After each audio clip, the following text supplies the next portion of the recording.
Hi, beautiful soul family. What I'd like to talk to you about is finding our spirituality. Now, many of you in this group, many of you watching this video, maybe my Reiki students, or you are Reiki students, Reiki practitioners, Reiki masters, Reiki teachers. And of course, many of you are also just interested in energy work, or maybe you've never had anything to do with it. So you might find that something's triggered you to watch this video. And what I always find is that when we are ready, the teacher will appear.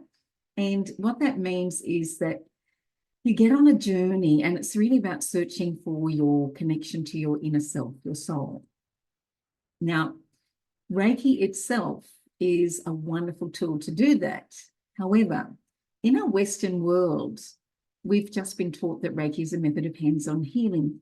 And although we know that it's also a spiritual practice, we don't always learn how to do that, how to work with Reiki to enhance our spirituality.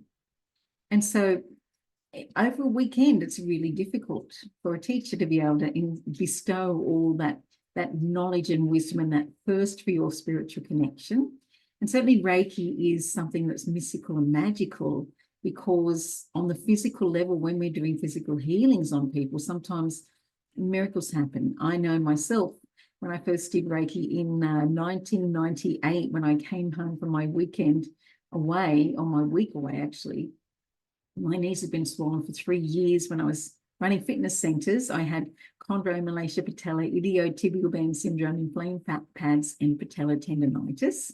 And the surgeon said there was 20% chance that they'd be able to fix my knees. And in fact, they said I would never be able to go for walks anymore.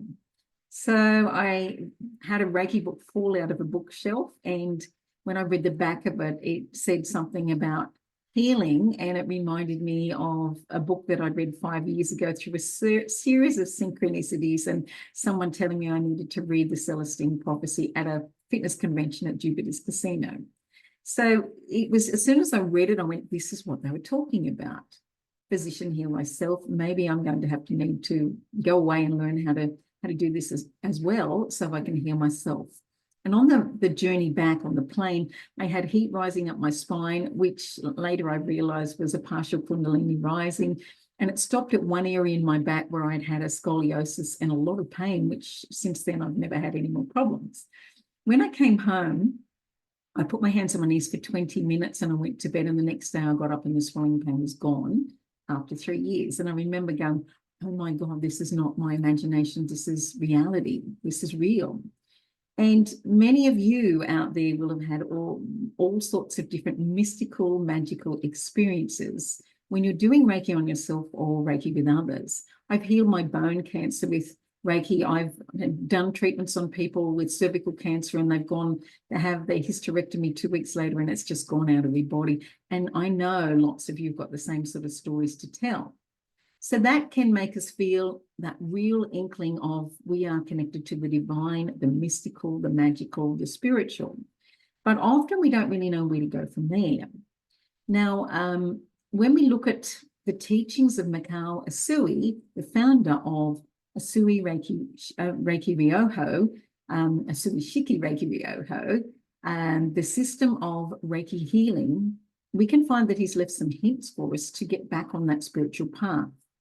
So if you look at the Reiki symbol, and many of you, if I post this in Facebook, you'll be able to find a picture of that, but you can look it up anywhere on the internet. And there are 2 parts to the Reiki symbol.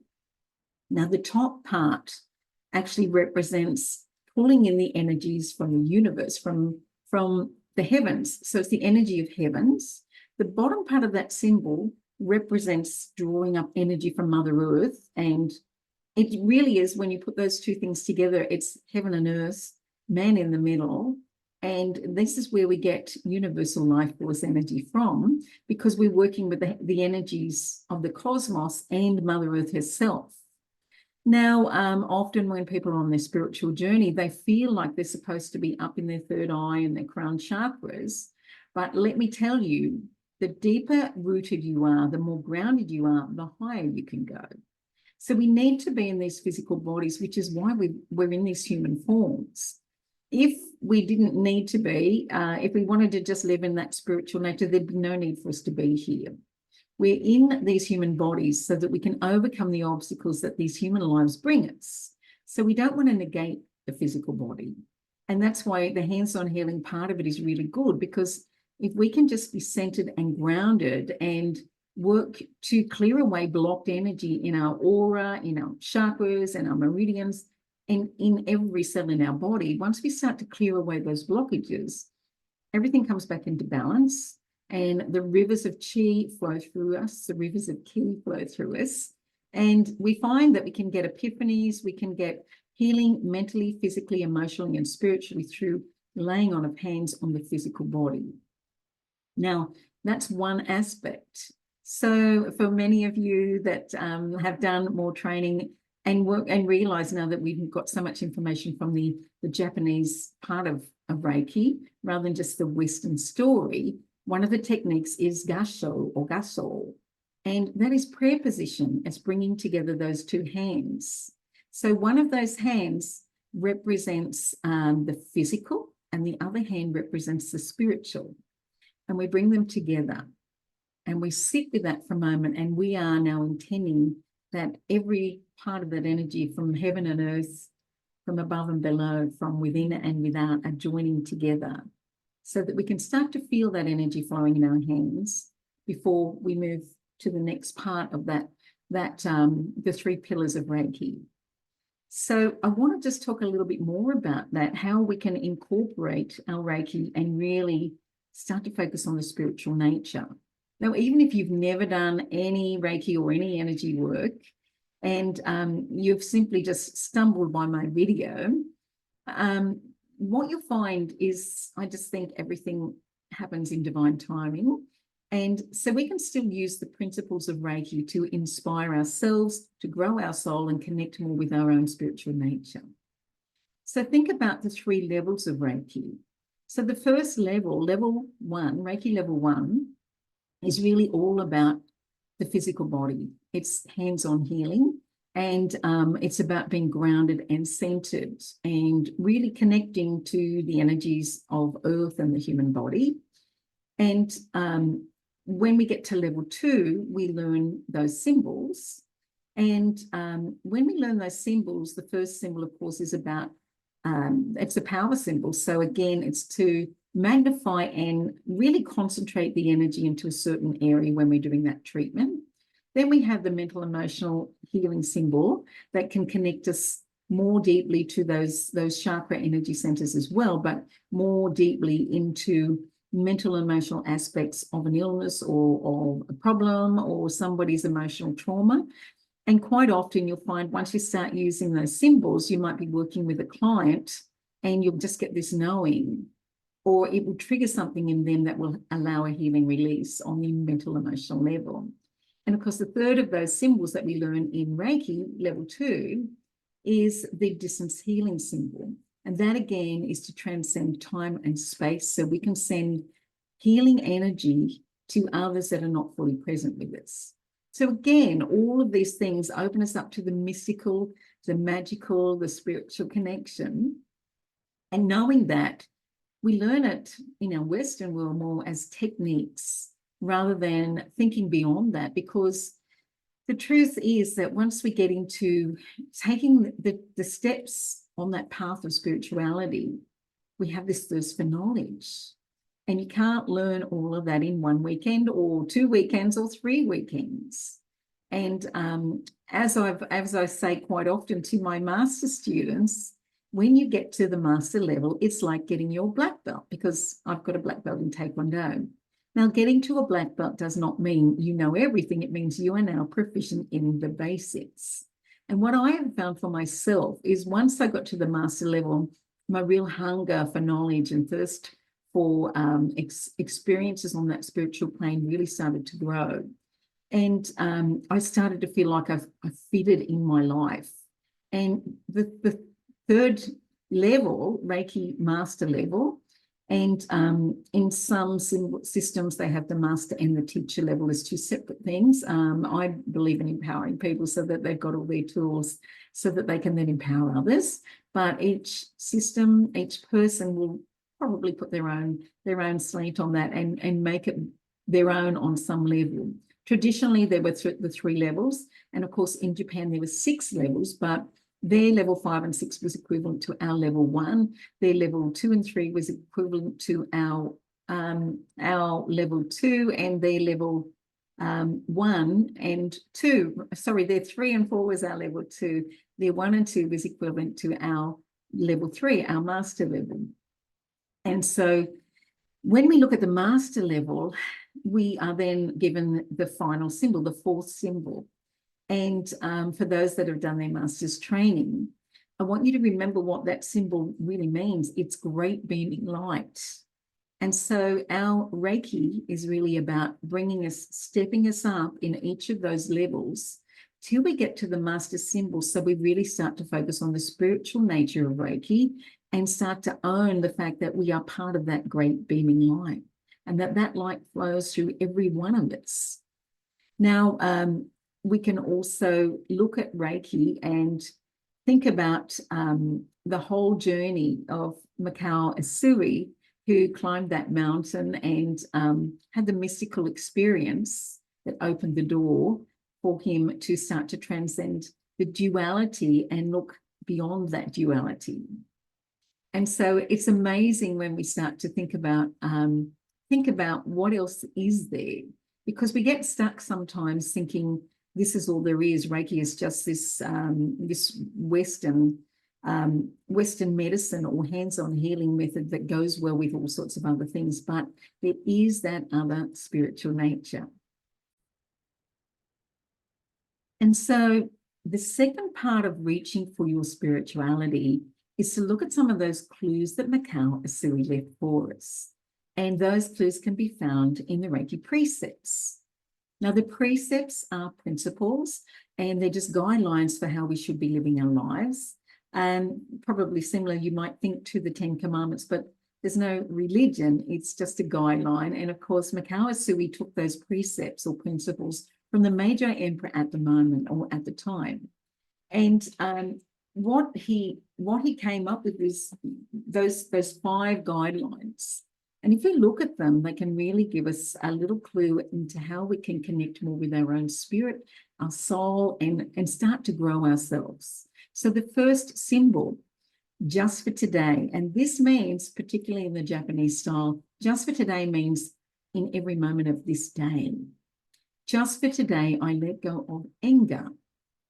So that is one of the things that we really want to strive for, releasing that anger, not pretending it doesn't matter, because anger can serve a purpose to right a wrong, but to transcend the anger a whole lot more quickly so that we feel less angry, so that we can become the observer of the thoughts and not get dragged into somebody else's drama, so that we can basically let everything bounce off like water off a duck's back and not take things personally, because we start to understand that other people's issues, the people that hurt us, they are damaged. Otherwise, they wouldn't do what they've done. And when we remember that forgiveness is nothing to do with the other person, it's about letting go of the hold that it's had over us, it can make it a whole lot easier. So part of that journey, moving up that mountain towards inner peace and stability and calmness, is to start focusing on each moment. Catch yourself if you're feeling an emotion. And remember, we don't need to say, I am angry.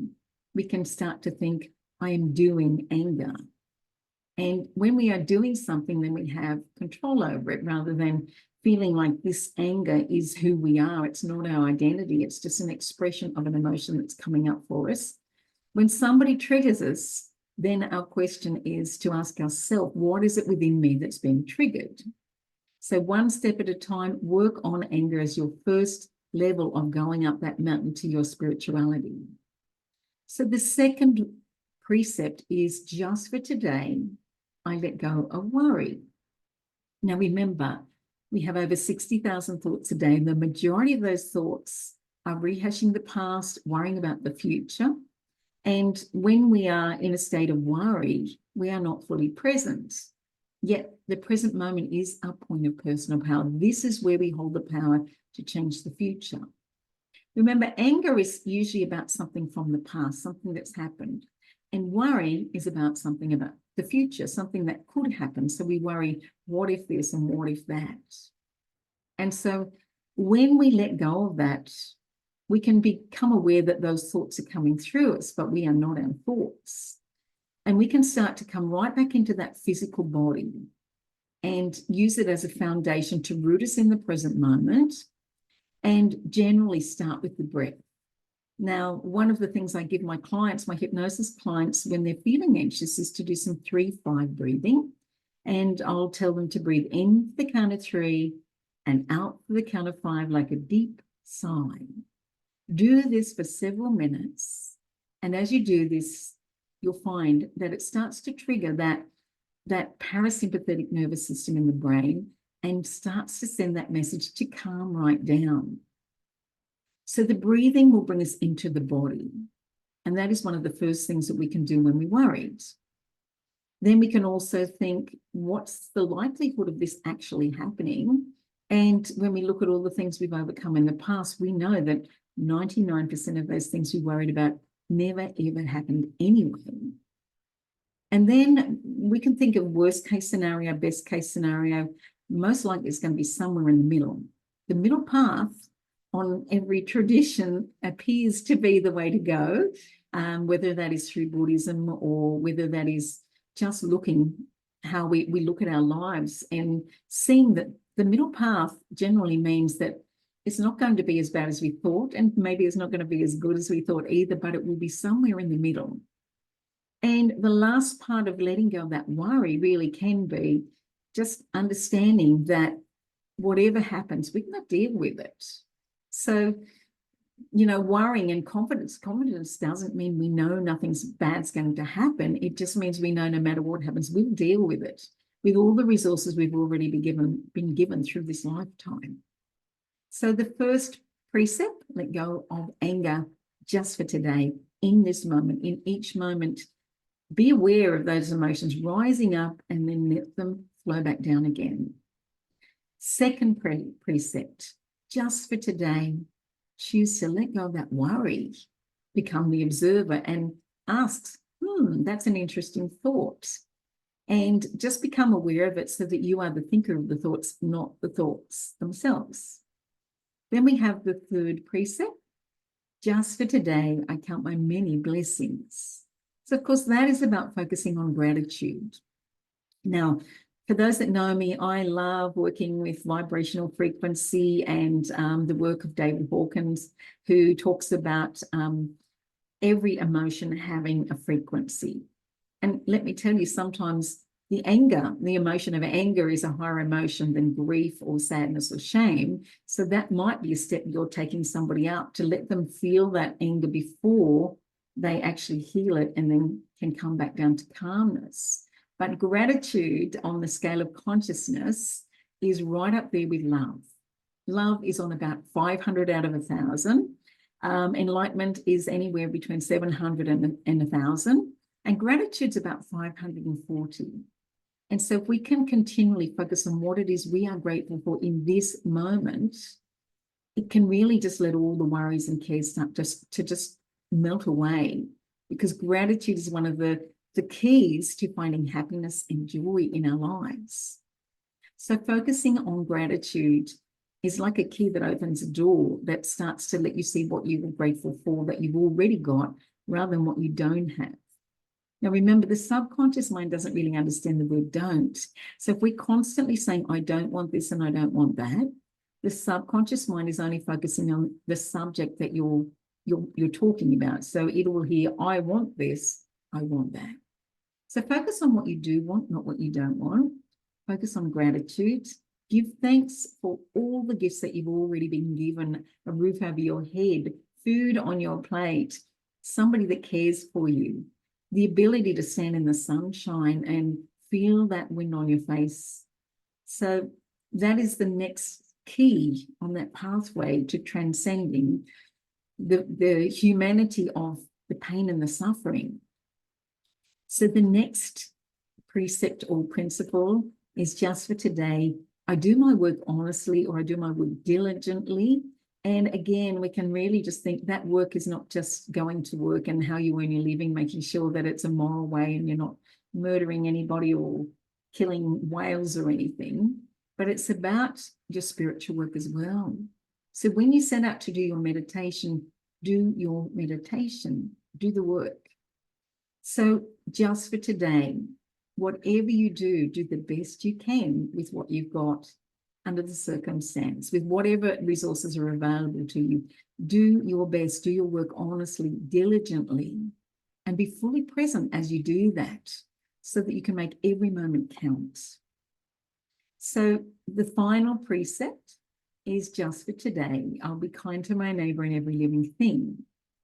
And I'll often add to that when I'm talking to my students, that includes you, be kind to you, because I believe so much emphasis is placed on us giving to others, but we give from an empty vessel. So fill up your own cup first and then overflow. And being kind to others means compassionate. Being kind and compassionate means just getting to understand what is behind somebody else and their issues, their anger, their sadness, and having that understanding and reaching out and treating our fellow men the way we want to be treated and treating ourselves the way that we would treat somebody we love, a best friend. And these are the footsteps. These are the hints that Macrae left for us to get back onto our own spiritual path. So we start with releasing anger. So every day we're aiming to be less angry, less worried, to be able to be more grateful for what we have, to do the best we can in each moment, and to start being kinder and more compassionate to others in our world. These are the footsteps that will take you back into your soul. Now, I had a mystical experience many years ago myself. I've had a few of them, to be honest with you, a few that were quite amazing and different. But in one of those experiences, I'd been teaching a Reiki Masters workshop with 11 people. And on the Saturday night, I went and meditated. And I was in that light all night. I went into the light and I was part of that light. And it was the brightest light I'd ever seen. It was the most love I'd ever felt. And it was a transcendental experience that I could hardly even put words to. All it was joy and peace and love.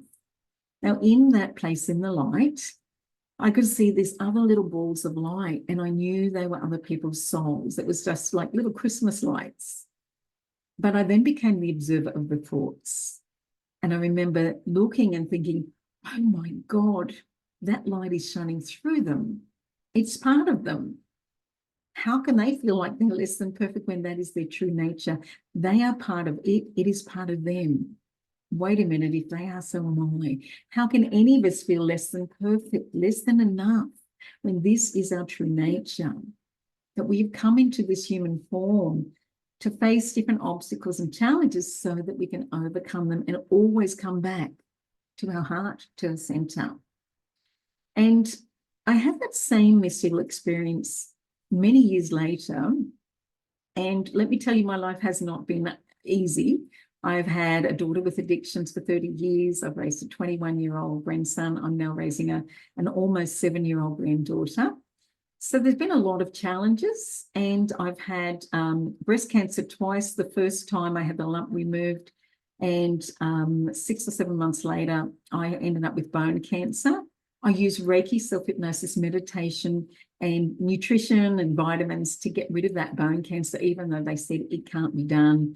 And we'll try to slow it down with chemo. And I said, look, I know you're used to dealing with sick people. I'm not one of them. But when I get that knowing, it is always right.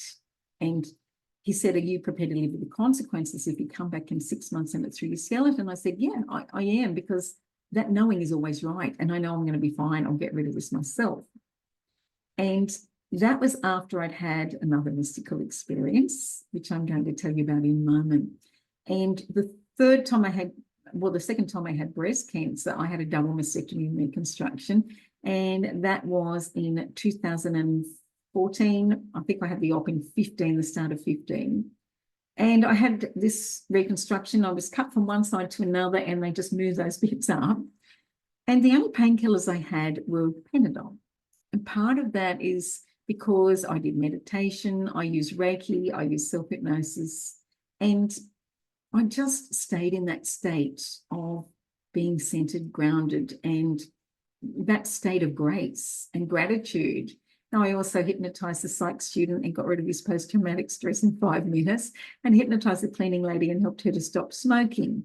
So it was kind of an interesting experience, but they said they've never seen anybody heal as fast as I did. And so I know it's not just the physical aspect of drawing energy in from heaven and earth to clear blocked energy so we speed up that healing process. There's something so much more than that. So I would like to encourage all of you to start to explore that part of your own nature. Work with meditation. That is one of the best places, but work with your precepts. And if you haven't done Reiki, work with those precepts every day. Aim to be less angry, less worried. Start to focus on what you're grateful for, and that can become a habit. You could make it a 21-day habit to start writing down in a gratitude diary, what am I grateful for? What am I grateful for? Find 5 things every day and read through them every night. That will start to shift the way you look at the world. And then do the best you can in every moment. Be fully present. We're so often distracted doing 5 things at once. But when you are fully present, you are centered, you are grounded, you're connected to your true essence. And of course, remember to treat others with kindness, with compassion, sending out what we want to come back tenfold, loving kindness. It has a place everywhere in this world. So I hope that's been helpful. And I am always here to help anybody who reaches out. I also did a Vipassana retreat, which I mentioned. Vipassana retreat in the Blue Mountains was wonderful. It is 10 hours a day of meditation from 4:30 in the morning till 9:30 at night for 10 days, and you're not allowed to speak for those 10 days. And when you have to sit with your stuff, eventually it comes up. And my stuff came up on day 5, and this was when I was waiting to get the diagnosis, the final diagnosis for the bone cancer. And again, when I ended up going back to my room, I had that experience of going back into the light. And then I remember thinking, I can't even die. This is just my body.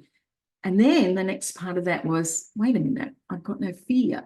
And since there's no fear, this cancer doesn't own me anymore. Wait a minute, I'll get rid of this myself. That was how I had that knowing. That was how I knew. And after all these experiences that I've had, and at my age, I've done lots of different things. I've been through lots of different obstacles. And the fact that I'm still standing tells me that as we overcome, we get stronger. And I want you also to look at all the things that you've been through in your own life. Nobody's got a perfect life. We've all got things that we need to surmount and overcome. But I want you to start seeing all those obstacles as opportunities, as just like an obstacle course, so that you know you're going to come out the other end. And we always do. We are still here. And remember, no illness, no disease is meant to hurt us. Everything is meant to wake us up. So we are not moving in accordance with our path on this journey called life. God or the universe is going to give us a tap on the shoulder. If we still don't listen, we get a punch in the arm. And if we still don't listen, we get our legs kicked out from underneath us. Now, your soul is your superconscious, which is connected through the subconscious, which is connected to that gut feeling you get. That is the language of the soul. And if we don't listen first to those gut feelings, then the only language it can use is to work through our bodies. And that means we end up being sick or having some sort of illness or accident or dis-ease in the mind-body system. So if you can start to think of dis-ease or illness as a signpost that you haven't been listening, and then quieten your mind, because that's the only way you'll hear that small voice. Quieten your mind, take in the knowledge, the learnings, the knowings, and then start to act accordingly. Make action, take action. And of course, we can't always take action immediately. So the key here is, if you can't change the circumstances, you need to change your attitude around it. And often we feel stuck in life.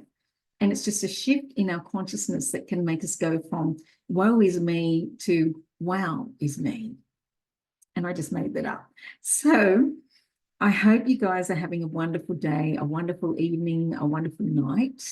And start to sit in silence. Start to ask yourself, what is it that brings me joy? And as you start to follow your joy, it will raise your vibration and you'll find little doors that start to open along that pathway. But do remember, the pathway, it's not about what we do in life. It's not about us being human doings. It's just about us being human beings.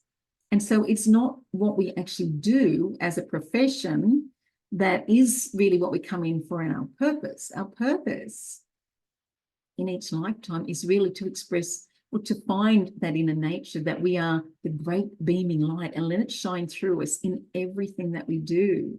Our purpose is letting that nature, that godlike, Buddha-like, angelic nature that is within each person shine out to change the world simply by you being in this world, to express all of who you are through everything that you do just for today.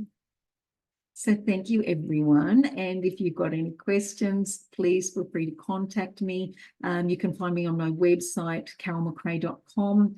I am currently the chair for Reiki Australia, and you can contact me through there.